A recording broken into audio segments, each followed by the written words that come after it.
St. Bartholomew's Church, which just adorns in such a delightful way for Christmas, doesn't it? It's really, really something special. You know, I've been thinking a lot about this journey to Bethlehem that we hear about with Mary and Joseph, and then the shepherds a little bit later. We all come to this Christmas creche and to these Christmas services and to the various Christmas things that we do in our lives in this season from all sorts of different places, don't we? You know, life can be extremely hectic and family pressures can be burdening down on us. Maybe our siblings are fighting. Maybe we're unsure whether we've gotten the right gift or if the meal is going to be good. Or maybe we're under financial pressure and things don't feel right. Or maybe we're experiencing some delight in our life. Our family is wonderful.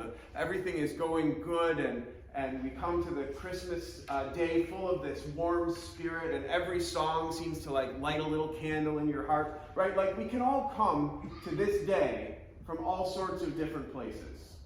And it can be wonderful, and it can be sad, and it can be difficult. And, I know a lot of people this time of year find it a particularly painful time because they remember those that they have lost or died, or things that have fallen apart for them, and Christmas becomes a season of broken hearts, right? But we all come to this Bethlehem, right? Jesus, Joseph, and Mary, and the shepherds, they all come from the different places in their life, and we all come from these different places in our lives.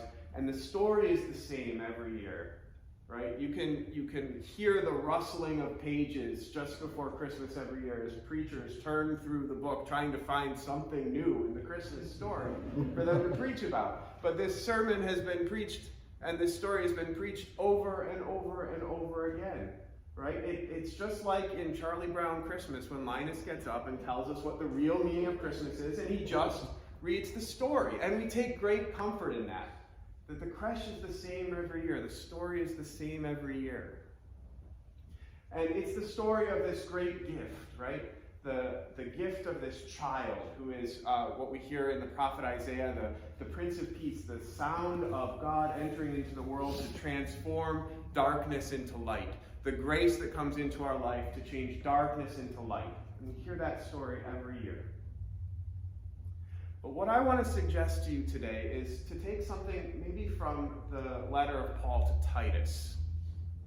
This is one of Paul's 3 personal letters that he wrote. He wrote 2 to a fellow named Timothy and 1 to this guy Titus, who was from Crete, and he writes to Titus, who's trying to build the church on the island of Crete, trying to build it up. And Paul gives him all these directions about how to tell people to organize their households and how to live a certain kind of way. And then he gets to our passage that's in front of us tonight, which is like the theological heart of this letter. It's just a couple verses. The grace of God has appeared. Right? That's our Christmas message, right? The grace of God has appeared. This gift has appeared. But then he says something that really strikes me. The grace of God has appeared training us.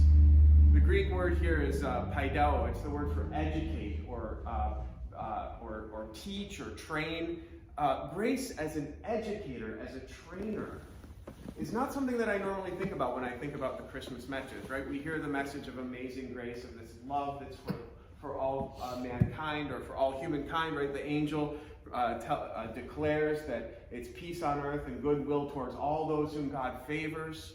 And favor is in Greek the same word for grace, right? And then Paul to Titus tells us that grace is to train us for something. Train us to live certain kinds of lives.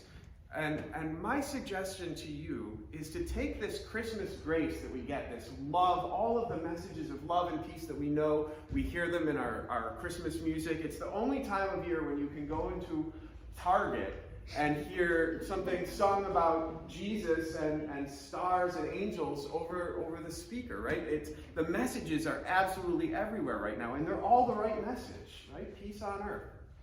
But this message has to train us for something. So we all come to Bethlehem from these different places in our life. Mary and Joseph and the angels and each of us, we all come from maybe a happy place or a sad place or a troubled place, or maybe Christmas is a big shrug to you this year, right? All sorts of different places. But the grace is here, right? The grace has been given, but the grace doesn't want to leave us where we are.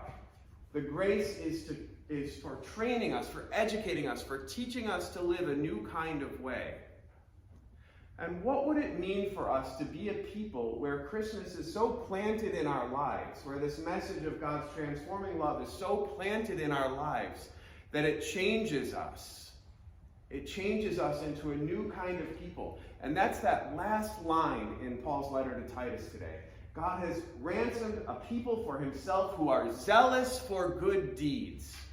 Such a wonderful verse. What would it mean for Christmas to be so ingrained in our hearts that we become a people that have been gathered from all sorts and circumstances of life, from all parts and corners of the world, from all over St. Petersburg, and we are named a people zealous for good deeds. Grace doesn't leave us where we are. It changes us into a people who want to live a certain kind of way and to be a presence in our communities that makes a difference. To be a people who are known for the way we carry ourselves and how that affects the folks around us. God is amazing and abundant in his grace, but it is grace that is for something.